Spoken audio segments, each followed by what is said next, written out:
Assalamualaikum warahmatullahi wabarakatuh. Halo Sobat Manajemen, berjumpa lagi bersama saya Bagus Waistiaji. Izinkan saya pada hari ini akan mempresentasikan hasil dari ujian akhir semester di mata kuliah Studi Kelayakan Bisnis MJ601 yang diampu oleh Bapak Joko Suharyanto, SEMM CPOD, yang akan membahas mengenai proposal bisnis LAPI atau Tela-Tela Crispy. Agenda pembahasan pada hari ini, poin pertama pendahuluan, yang kedua deskripsi rencana bisnis, ketiga aspek pemasaran dan analisis SWOT, keempat adalah real business plan, yang kelima adalah aspek manajemen, dan yang keenam adalah studi kelayakan bisnis. Pembahasan pertama ialah pendahuluan. Yang pertama adalah latar belakang.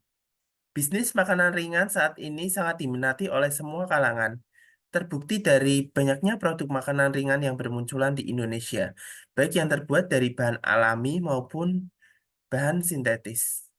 Menurut Wirakarta Kusuma tahun 2007 nomor 65, industri makanan adalah salah satu sektor yang sangat penting bagi perekonomian di Indonesia karena mampu menghasilkan devisa negara. Singkong atau ubi kayu adalah salah satu agrobisnis yang sangat menjanjikan. Singkong dapat diolah menjadi berbagai macam produk seperti tepung tapioka, tape, keripik, lanting, dan lain-lain. Yang kedua ialah manfaat dan tujuan usaha. Di mana manfaat usaha LAPI atau Tela-Tela Crispy ini adalah objek penelitian yang di mana akan memulai wirausaha sehingga mendapatkan nilai ekonomis nantinya bagi masyarakat. Dan kami akan meningkatkan inovasi. Untuk poin kedua ialah deskripsi rencana bisnis. Yang pertama, rencana bisnis. Di Pekalongan dan Batang sendiri, peluang bisnis makanan ringan ini cukup luas dan hampir semua kalangan menyukai jajanan ringan yang praktis dan ekonomis. Oleh karena itu, kami menciptakan LAPI atau Tela-Tela Crispy ini untuk menjawab keinginan masyarakat akan kebutuhan makanan ringan kekinian. Visinya menciptakan inovasi keripik camilan kekinian yang digemari semua generasi. Dengan membawa misi yang pertama menciptakan inovasi produk singkong, kedua memperhatikan kebersihan singkong, yang ketiga menghasilkan produk yang berkualitas, dan yang keempat menciptakan produk dengan harga yang terjangkau. Dan kami membawa moto Kriuk Kres Yummy. Next, aspek pemasaran dan analisis SWOT. Langsung saja untuk target pasar dan strategi pemasaran, di mana target pemasaran sementara di kalangan masyarakat sekitar Pekalongan dan mencoba memulai memasarkannya melalui media online dan marketplace. Untuk strategi pemasaran ada promosi, masyarakat, dan yang ketiga ialah proses. Next, untuk analisis SWOT. Yang pertama, kekuatan atau strength, di mana produk kami sangat variatif dan inovatif tentunya. Kedua, bahan baku yang mudah diperoleh. Ketiga, proses produksi sederhana. Keempat, harga yang terjangkau, produk yang tahan lama dan mudah dijangkau semua kalangan. Untuk kelemahan atau weakness, pengalaman yang minim untuk mengelola usaha ini. Yang kedua ialah modal pengembangan yang minim. Ketiga, produk yang rapuh dan mudah hancur dan akan teksturnya bisa keras jika disimpan dalam waktu yang sangat lama dan menimbulkan bau jika memang produk itu rusak. Untuk selanjutnya yaitu peluang atau opportunities hampir digemari semua kalangan, kemasan yang simpel dan praktis, bisa dijual kembali, dan lokasi usaha yang strategis. Dan untuk ancaman atau threat, yaitu keacuan konsumen, mudah bosan, persaingan kompetitor, dan juga harga bahan baku yang fluktuatif atau bisnis plan. Untuk strategi penerapan harga, dalam hal ini diperlukan kemampuan untuk bisa menentukan harga jual yang kompetitif sehingga menjadi penentu penjualan produk kita ke pasaran nantinya. Untuk proses produksi sendiri, berikut merupakan bahan proses pembuatan dari keripik singkong yang kami buat. Next, ini merupakan tahapan proses produksi. Next, selanjutnya ialah aspek manajemen. Pertama, fungsi perencanaan atau planning. Dalam sasaran dan target perusahaan, berikut merupakan rincian pembiayaan pada bisnis ini di awal. dan ini merupakan aspek keuangan. Untuk target penjualan awal, kita asumsikan paling tidak 5 kali produksi sederhana untuk mengembalikan modal awal. Next, fungsi pengorganisasian atau organizing. Dalam pengembangan produk, tentunya variasi rasa sangat diperlukan ya, dengan kemasan yang unik sebagai identitas produk. Kedua, pengembangan wilayah pemasaran. Untuk kegiatan promosi dilakukan untuk mengenalkan produk melalui mulut ke mulut. Dan yang keempat ialah strategi pengelolaan SDM. Next, fungsi penggerakan atau actuating, mencakup lokasi, sarana prasarana, dan juga sumber daya manusia. Fungsi penilaian atau evaluating. Evaluasi melibatkan penilaian dan koreksi untuk memastikan proses sesuai rencana. Pengendalian manajemen mencakup pembiayaan, bahan baku, kemasan, laporan keuangan, lokasi bisnis, dan sarana prasarana serta SDM. Next, kita akan membahas mengenai studi kelayakan bisnis. Yang pertama, identifikasi proyek bisnis. Di mana dalam aspek pemasaran, tela-tela crispy ini merupakan snack kekinian bergizi dengan kemasan kekinian yang mudah dikenal serta varian rasa yang beragam. Yang kedua ialah lingkungan industri di mana harga produk yang kompetitif dengan mematuhi regulasi keamanan dan juga labeling yang mematuhi regulasi ini akan memastikan produk aman, berkualitas, dan sesuai standar pasar. Ketiga ialah teknis dan teknologi di mana usaha lapi ini disesuaikan dengan proses yang efektif dan efisien, menggunakan peralatan dan kekinian dan positioning dengan desain, packaging, dan distribusi yang efektif. Yang keempat adalah manajemen dan organisasi, di mana sistem pengorganisasian sederhana dan menjalin kerjasama dari pihak ekspedisi yang kompeten untuk pendistribusian produk. Kelima, secara hukum mendaftarkan bisnis untuk memperoleh izin yang diperlukan. Selain itu, hak cipta juga digunakan untuk melindungi kekayaan intelektual produk, desain yang unik untuk merek dan juga nama serta logo produk sangat diperlukan dalam proses bisnis ini. Dan yang terakhir ialah keuangan dan AMDAL, di mana pengajuan dana bank untuk modal dalam rangka pengadaan peralatan yang lebih canggih, pengadaan manajemen yang lebih baik, serta proses distribusi yang lebih efektif. Dengan langkah strategi mitigasi yang kami lakukan dengan membuat energi terbarukan dari kulit singkong sebagai bahan baku baterai hemat energi. Next.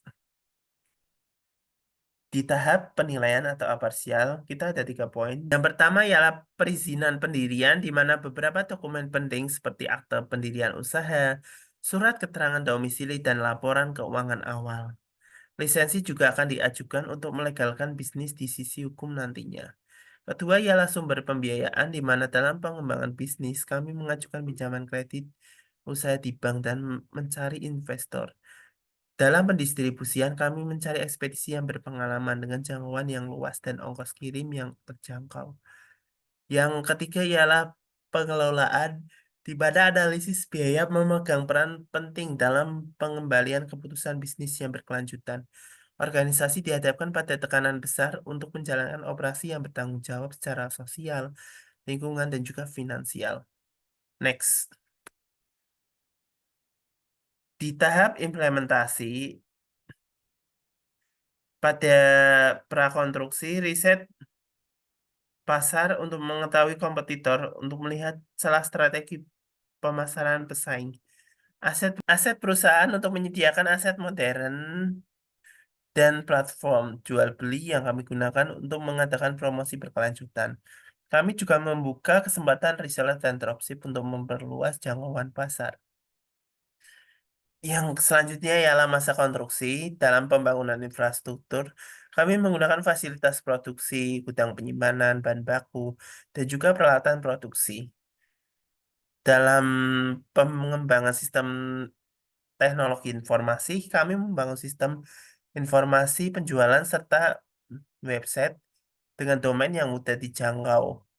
Dalam hal keuangan akuntansi, kami juga memanfaatkan aplikasi ya rekan-rekan untuk memantau pendapatan, pemasukan, dan juga pengeluaran. Next. Pada tahap praoperasi, dalam persiapan bahan baku, kami memilih supplier langsung dari petani. Kami melaksanakan pengelolaan produk menggunakan mesin yang berkualitas. Untuk pendistribusian, kami memilih ekspedisi yang profesional. Dalam aspek ketiga, kami memastikan keadaan di wilayah sekitar produksi. Dan dalam pengelolaan operasional, kami mempercayakan kepada profesional dalam pengawasan produksi, pemasaran, dan pengelolaan bauran pemasaran. Selanjutnya adalah masa operasi, kami memastikan pendistribusian baik. Kami memastikan proses produksi dan pengawasan, dan dalam aspek pengelolaan keuangan meliputi perencanaan akuntansi, pengawasan, serta pengelolaan keuangan, pengawasan, serta pengelolaan biaya operasional. Nah, selanjutnya ialah tahap implementasi. Yang pertama, tahap evaluasi. Evaluasi mencakup analisis pasar, teknis, dan finansial. Pasar dilihat dari kebutuhan bisnis, teknologi, dan kapasitas keuangan. Analisis teknis menilai teknologi dan kualitas produk. Evaluasi finansial menggunakan laporan keuangan untuk prospek bisnis. Kualitas produk dan lingkungan dipastikan melalui pengawasan dan pengelolaan limbah. Pengelolaan keuangan meliputi manajemen akuntansi, keuangan, dan sumber daya. Dan evaluasi bisnis ini membutuhkan perencanaan yang jelas untuk mencapai tujuan. Yang kedua ialah monitoring ongoing project evaluation. Dalam mengevaluasi kinerja bisnis LAPI ini, fokus pada kualitas produk, keamanan pangan, dan juga dampak lingkungan dan manajemen keuangan. Kualitas produk dinilai dari analisis tugas dan evaluasi mockup. Keamanan dengan menggunakan biosensor dan nanoteknologi, dan dampak lingkungan dinilai dengan GIS dan metode kuantitatif. Manajemen keuangan melibatkan pengawasan rutin dan penganggaran akurat. Implementasi rencana mencakup rencana kerja, pemantauan, dan tanggung jawab tim pelaporan berkala.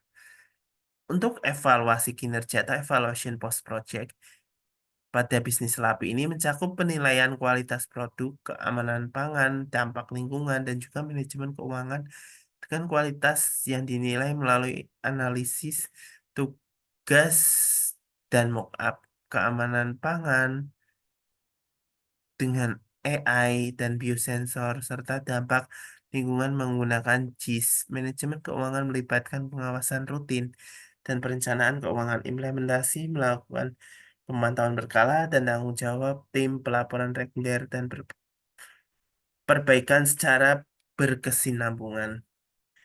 Untuk terakhir yaitu penutup, dapat kita simpulkan bahwa untuk bisnis yang kami beri nama Lapi atau Tela-Tela Crispy ini berawal dari tugas mata kuliah pengantar bisnis hingga saat ini studi kelayakan bisnis yang dapat kami realisasikan. Produk yang kami buat merupakan olahan makanan ringan berbahan baku singkong yang dapat dijadikan cemilan untuk menemani santai di berbagai aktivitas. Produk yang kami buat ini memiliki rasa enak dan bergizi. Strategi pemasaran menggunakan langsung dari mulut ke mulut dan kerjasama dengan beberapa warung atau toko lainnya untuk penjualan produk melalui marketplace dan toko online. Untuk saran presentasi, dapat kita lihat bahwa produk LAPI diproduksi langsung dengan proses pembuatan sederhana dan membutuhkan keterampilan pembuat produknya. Oleh karena itu, kami pelaku usaha secara berkala melakukan inovasi produk sehingga produk dapat dibuat senantiasa berkelanjutan dan tidak membuat kejenuhan konsumen. Kritik dan saran sangat kami harapkan demi kemajuan usaha yang kami buat serta evaluasi proposal ini menjadi acuan mengembangkan bisnis di masa mendatang. Untuk daftar pustaka berikut merupakan beberapa referensi yang kami gunakan dalam penyusunan proposal ini. Dan terima kasih telah menyimak presentasi kami pada hari ini. Apabila rekan-rekan terdapat kritik, pertanyaan, maupun saran, silakan tinggalkan di kolom komentar di channel YouTube kami. Sampai jumpa di presentasi selanjutnya. Wabillahi taufiq wal hidayah.